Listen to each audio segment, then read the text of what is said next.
شفت الحلقة بتاعت رضوى الشربيني بتاعت الشاب والبنت اللي طلعوا مع بعض وبيقولوا له هم مخطوبين.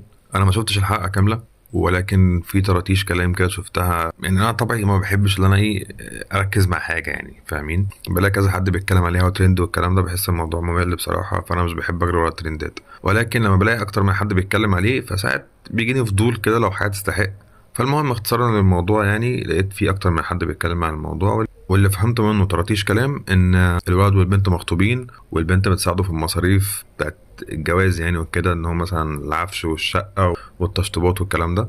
ان الشاب دوت امه عايزه تقعد معاه، عايزاه يتجوز معاها في نفس البيت او نفس الشقه، مش عارف، او قريب منها، مش فاكر التفاصيل بالظبط، بحيث اللي هو ما يبقاش بعيد عنها وهو ابنها الوحيد وهكذا.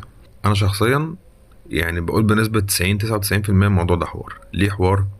لان في حاجه غلط في الموضوع، بغض النظر لو بجد البت جدعه وكل حاجه، وان البت لو الموضوع بجد، انا بتكلم لو الموضوع بجد ان البت جدعه ورجوله وكل حاجه تمام، انها بتساعده في المصاريف يعني بتاعت تجهيزات الشقه والفرح والكلام دوت، هي مش ملزمه، بس البت جدعه بصراحه وحق الله يتقال. مع ان في نماذج من دي كتير، يعني كذا مره اسمع قصه زي ديت كده في الواقع، بغض النظر عن السوشيال ميديا والبرامج والكلام دوت. البنت اللي بتبقى زي كده بصراحه يعني عمله نادره، يعني بمعنى اصح، فهي من حقها، ده لو هو بجد الموضوع، هي من حقها ان هي تسكن في مكان يعني مش مع ام الولد، يعني مثلا مش في نفس البيت او في بيت بعيد او في نفس الشقه، بحيث يكون لها خصوصيتها، وده حقها. لان طبعا انتوا عارفين بقى قصه تبقى الحما وبتاع والكلام دوت، مش بقول كل الحموات وحشين ولا بقول كلهم حلوين، برضو حق الله يتقال. فهي البت لو كويسه اكيد طبعا هتصون حماتها، هتعملها زي امها.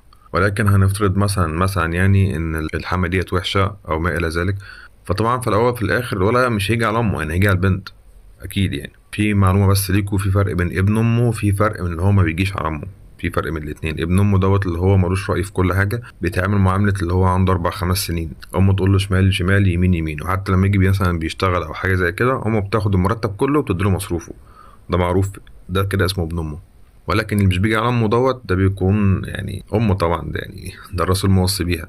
فانت بتتكلم في ايه؟ بس في نفس الوقت مش هيجي على مراتي، يعني مثلا اللي هي خطيبته او مراته، في نفس الوقت مش هيجي عليها، يعني مش هيظلمها، فاهمين؟ اللي هو مثلا لو في موقف او حاجه زي كده، هيسمع من الطرفين مثلا، وفي الاخر طبعا مش هيضرب امه اكيد يعني، ولا هيجي على امه، ولكن هيلطف الجو، فاهمين قصدي؟ ان هي طبعا لو البت غلطانه غلطت في امه تستاهل ضرب الجزمه، لا اكيد. لو امه اللي غلطانه اكيد طبعا هي هيقول لها تعامليها زي امك، يعني بالحسنى وما الى ذلك. تمام. في المقابل برضه هو هيعامل حماته اللي هي امها برضه بطريقه كويسه بالحسنى يعني. فده قصة مفروغ منها، ان البت جدعة وكل حاجة، من حقها تاخد شقة خصوصية ليها بعيد عن أمه وهكذا، ده حقها. ده بتكلم برضو لو الموضوع بجد، ولكن أنا شايف الموضوع فيه حوار، بس إيه هو بالظبط أنا مش عارف، بس هو أنا حاسس فيه حوار. ليه؟ لأن أنتوا عايزين تقنعوني موقف زي كده، يعني مثلا أي مشكلة بين اتنين مخطوبين، بدل ما يقعدوا قعدة عرب ويجيبوا الكبير من عندها والكبير من عنده ويحلوا الموضوع وما الى ذلك، لا احنا هنروح رضوى الشربيني طلعنا في برنامج ونحكي مشكلتنا قدام الناس كلها. يعني في حاجه غلط في الموضوع. اصل مش ما يعقلش يعني ان انا في مشكله بين خطيبتي، وبدل مثلا ما اقول لها اكلم ابوكي لو والدها متوفي، اكلم اخوكي لو ما عندهاش اخوات، اكلم عمها خالها ابن عمها ابن خالها، ما فيش الكلام دوت. البت يعني مقطوعه من شجره. اكيد في حد في المنطقه عندها بتكبر له يعني، او بيتعامل اكنه مثلا والدها او هو اللي مربيها او ما الى ذلك، اكيد في حد زي كده. والولد نفس الموضوع برضه، اكيد ليه كبير، هو راجل وكل حاجه، بس زي ما بيقولوا لما ملوش كبير يشتروا كبير.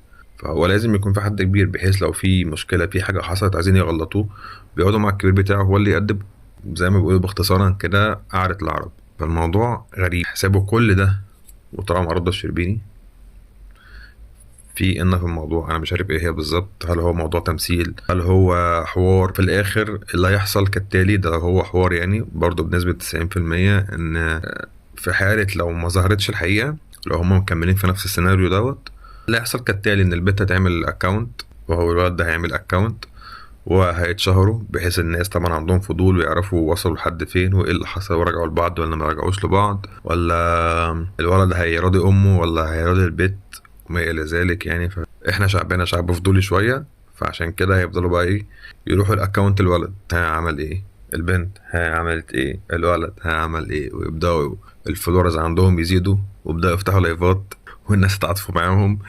وكبسوا. والقصة بتاعت أي حد مشهور طلع زي ما انتم فاهمين القصص ديت يعني.